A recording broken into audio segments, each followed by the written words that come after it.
I have a couple of bars that are super rusty. Boom. And I found a solution. All you need for this gig is a kitchen roll, vinagre, as they say in Brazil and Portugal. Then you need a brush with bristles, hard bristles. Instead of the wire brush, the brush with the hard bristles is actually better. Some baby wipes to wipe it off. An old t-shirt that you've been keeping from some event that you were at that was shit, but you thought was great, you keep hanging on to it. And some WD-40 or 3-in-1 oil. All the Americans use 3-in-1 oil, but us Europeans use WD-40. I remember being on a job one time and there was this guy used a cleaner. So when we all finished painting, he came in and he cleaned up the site, finished everything off, polished everything off. And all he had was a rag of WD-40 and he used it on everything. So I just wrapped the kitchen roll around, done some vinegar, turn the bar, add some more. Shit I will. Just continue down the bar. I usually just catch it a little bit. Spin it around. All you gotta leave it on for is 30 minutes. Now, I'm gonna leave it on longer because I'm going out for a bike ride and it could be a couple of hours. It doesn't matter, it just eats the bar. It's great. That's the before and after. Big difference.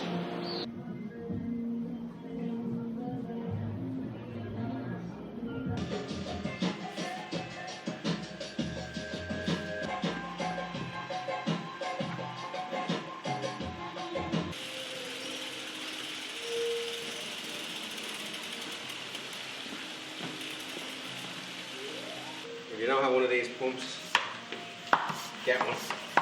Call it track pump. Put the right pressure in. I love this sound. Just means I'm ready. Everything's done. Last thing, pump the bike. Holiday jogger!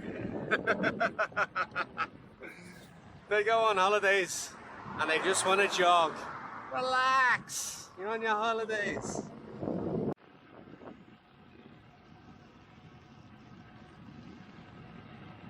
Holiday jogger! It's kind of compelling. On a hot summer's night, would you offer your throat to the wolf with the red roses? Yes. I bet you say that to old boys. Right, 9 AM, 27 degrees. I'm heading out for a few hours in the direction of Montchique. Haven't had anything to eat yet. See how far I can get. Maybe 3 hours. Feeling good. What's up this hill? Last about a minute. Legs are good. Forza, come on, go a bit harder, lads. Red alert! There's about 6 of them. Yup. Yeah. Yup. Yup, yup. Yeah. Nice bikes, no legs, no lads. Nice bag, yeah. Shy, Freds. Like, you want to see the bikes they're on? It's a hot one. 41 degrees.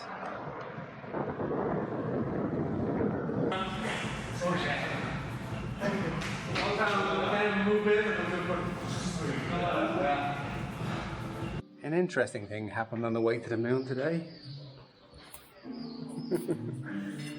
Here's something I've observed. If that works. Now you see the moon here. It used to rise here for different times of the year. It actually changes where it comes from.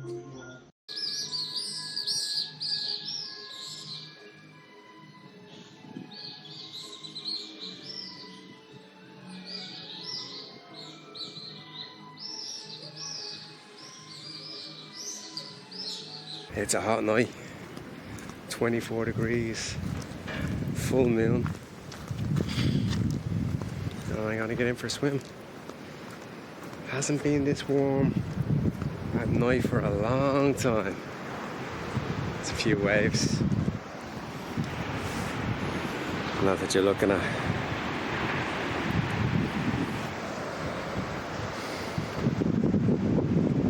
Water's cold, but the air is hot. I'm wearing a jumper, I've got a towel, and I'm gonna get into my birthday suit.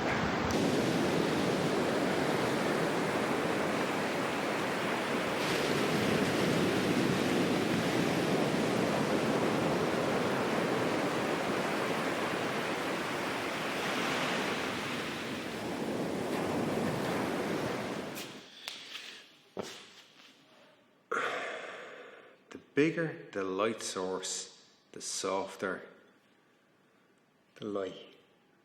This one's about,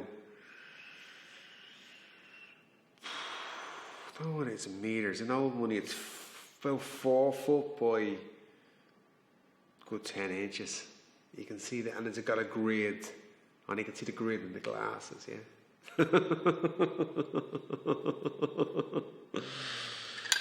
Yeah. Back in the day when I used to run a nightclub, that's another story.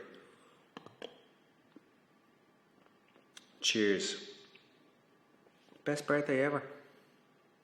Best birthday ever.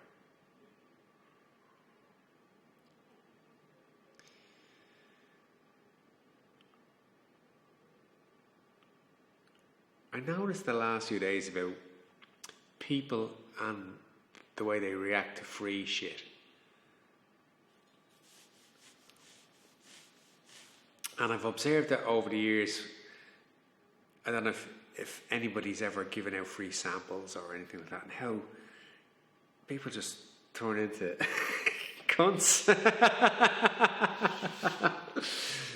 But there's a thing here now, right? So I can't buy food here unless I wear a mask. I've no way around it. On principle, I would not wear a mask, but I've no way of eating. So I can't go to a restaurant. I can't go to a supermarket. Can't go into a shop unless I wear a mask. Having said that, I've one little workaround, and that's the sushi. It's a place called My Sushi in town. They give me like a tray of sushi for $5, but they give me like a miso soup as well. I think they feel guilty. They started charging $5.50 last winter. Now they give me miso soup for free. Miso soup. But I can go there and go to the door and just fill in the form, and they hand me out the sushi. Don't wear a mask. So that's my only workaround. God bless the Chinese pretending to be Japanese working in a sushi bar. But they have this thing here. When you walk into a shop now, there's these alcohol things you put in your hand, wipe your hand, obviously to kill the COVID, right? And I've been observing it for the last few days, and I realised the reason why people use it is not for anything but it's free. Give me more, it's free. And on the way out, they're like, oh, get a bit more of that free shit before I fucking leave the shop.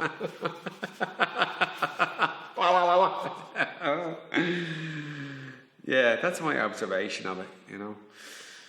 It's just free shit. I remember working, I got this gig one time, back in my early cycling days. There was a race called the Nissan Classic bike race that went around Ireland. It was all the pros. I looked up to the gods, Eric van der Aarden, Sean Kelly, all these boys, you know. And there was a team called Buckler. And Buckler was this non-alcoholic lager that Heineken used to make. And they sponsored this team one year, a Dutch team. I think it changed to Rabobank afterwards, but it was Eric van der Aarden, who was the sprinter, and my second cousin John Tracy worked for Heineken, and he asked me did I want to go around the tour on the Nissan and work for them, and I said yeah, sure. What have we got to do? And I had to go around in a van. It was a van converted to a bar. The back of it had this like little room that you could go in and have a little drink, and then the rest of it was all like fridges. And we used to drive around ahead of the race, and we'd hand out free non-alcoholic beer, which is a bit of a faux pas in Ireland. But I never got to see any of the race because we're always ahead of the race. I was expecting to be in the race, but I never saw any of it. I remember we went from town to town. We'd get there before the race finished, might see the finish, and then we'd hand out free buckler, which is non-alcoholic. It's just muck, isn't it? And the worst place we went to was Limerick. And I called it, I was like, fuck these. They not only wanted one, they wanted five. They wanted I was wearing this like tracksuit, they wanted your tracksuit, they wanted this, they wanted everything. And it always amazes me how people lose their shit over free shit. That really doesn't cost anything, And I think that's what the gel is. Have a look the next time you see it yourself. Especially on the way out the shop. It's I'll just get another little bit.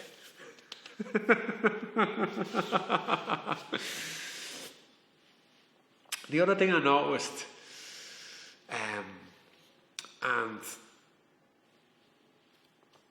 it comes down to dogma, I suppose, or parroting on the same shit that everyone has always said, and you're just reflecting on other words that other people have said to you, I'll give you a good example of that. Actually, Dave Fogarty pulled it on me. Someone told me about 20 years ago that Prince had never done an interview. And for the last 20 years, I've been saying, Prince never did any interviews. And I was in the car with Dave Fogarty, and the fucker looked it up, and here on YouTube, it's all these interviews with Prince. From that principle of me just parroting on that, a man told me once, and I believed it, and then I just fucking said it forever. No one ever checked it, and now fucking Dave Fogarty pulled me on it. I did have a point to this story. Hang on 1 second. Sorry about that. I just got a call from Jesus, and she wished me a happy birthday. I've switched up drinks. It's my birthday. You weren't invited anyway. I gay crashing. I'm on the port. And that is a white port with some ice. You should try it. Yeah, what was I talking about? Parroting on and saying the same things that people have said to you and not even looking into it or having your own opinion on it, or for instance, you're just making beer talk, you're just making small talk, you're just making conversation instead of actually being a little bit more thoughtful about what you say.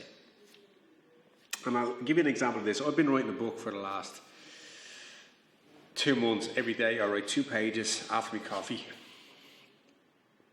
And now the book is not, the goal of the book is not to be published. The goal of the book is not to be top 10 seller in Easton's. That's just ego. Nothing wrong with ego. You need one. That's just applause and appreciation from other people. And it's not about that. It's just about me going through my life and trying to figure out how the fuck I ended up here, and remembering good things and remembering bad things, but trying to remember things. And I've realised that memory is such a shady thing, and I'm coloring in a lot of blanks with my own interpretation. So it's really starting to make me think of my past. And that got me thinking about what people say, another one of those parroting on things, which is you're formed in your formative years, the 1 till 10 or 6 or 8 or whatever. Your whole life is formed from there on. I disagree with that, personally. Now, I didn't have a bad upbringing. I had a great upbringing, I had great parents. Nothing bad really happened to me. I wasn't wrapped in cotton wool, but I wasn't someone that was like traumatically traumatized as a kid. But then again, one person's trauma is another person's joy. two people get on a roller coaster, me and you get on a roller coaster, I'm fucking having a great time and you're shitting yourself and it takes you ages to fucking recover from it, or vice versa. Same thing, different experiences. So when people say a certain thing affected them 30 years ago, how much of that are they hanging on to, and how much of that is true, and how much of that is an actual event that actually happened in the way you remember, or how much you've just developed a fear or its own little entity that's just progressed on and you brought it around as your little friend. That's what I find interesting. And the more I look back, I'd recommend you do it. It took me a long time to get into it. Probably about, I'd say Joe Hoey's been on to me for ages. Could be a couple of years. Write the book. And now I kind of understand why he's been at me for so long. Because the benefits makes me start to put things into perspective. And then it makes me realise that it's not the past or it's not the future. It's the present. And that's all you really have. You know what they say? People, spend their whole life worrying about what's going to happen in the future. And then they spend the rest of their life, being traumatised what happened to them in the past. And they miss the movie. Do you know what I mean?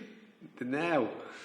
And people say, live in the moment, live in the present. And that's another thing. People parrot that off and they don't even know what they're fucking talking about. But with writing the book, I've realised that all the memories I've had, a little bit vague, a little bit sketchy. And up until I was I've spent 2 months being 12 and under and 38, and I've been searching and looking for this thing that everyone says, those formative years, or those early years are the formative years. Not for me, it's not. It's the latter years that formed me. It's the latter people that had influence on me, the experiences that had influence on me, and that made me who I am today. Not the first half, not the second half, and from there on in. And I think if you're one of those people that suffers from trauma or something that happens, just start writing. Get a pen and paper and start writing, and see if you really be honest with yourself. If that's really what happened, or have you made it bigger, or have you just dragged it along, or are you not too sure what you could do if you didn't have it in your life anymore? What would it be like if you had no fear in your life?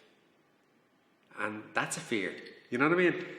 Same with people with certain illnesses. They walk in with me arthritis, and they can't wait to tell you about their arthritis.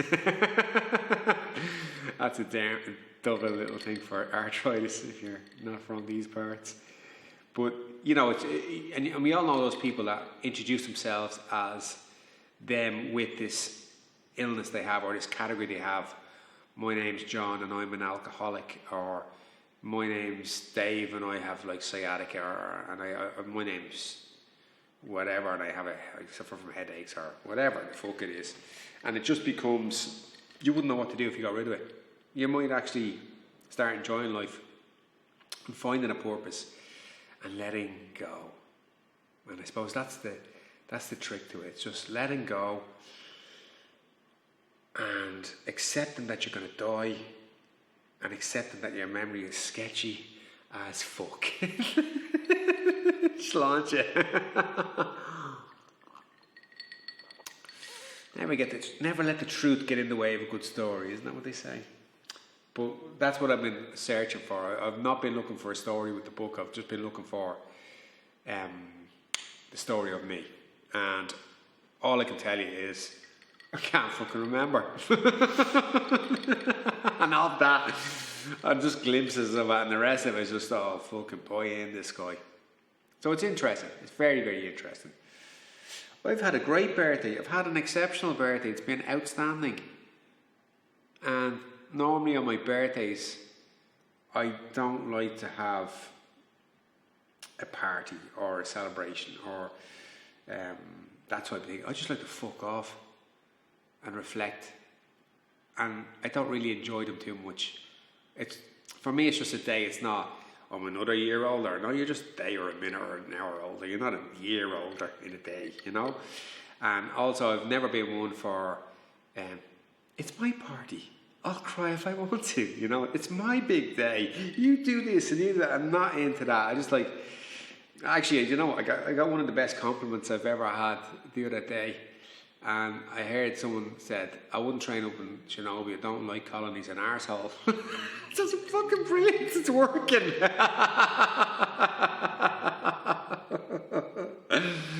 Yeah, I was fucking happy with that, actually. I was like, yeah, okay, there's a reaction.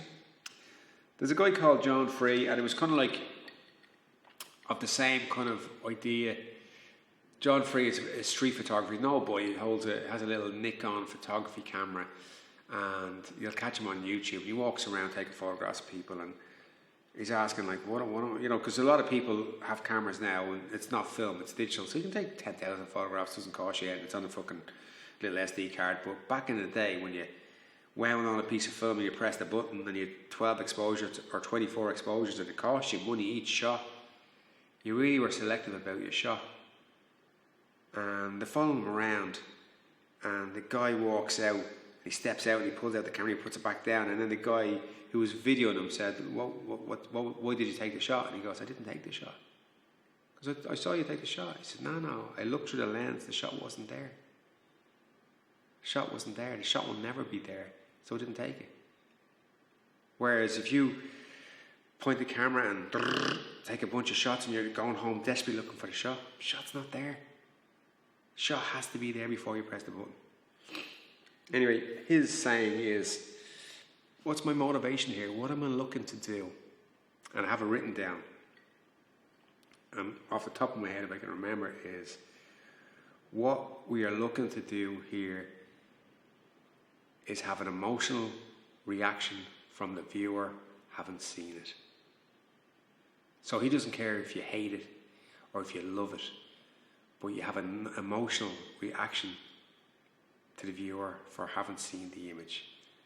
And the same with that guy thinking I'm an asshole. I don't know who it is, I just heard someone think, well, there's an emotional reaction, so I'm doing something right. And then flip that to the two people on the fucking roller coaster. One has a great experience, one has a shit experience. It's the same experience, and that's it. And I'm happy that some people don't like me, and some people do like me. I like me, and that's the main thing. Look after yourself, and everything else will fall into place. So that is all for today. Great bike ride. Watered me plants. Said me namastes. Talk to Jesus. And all is good in the world.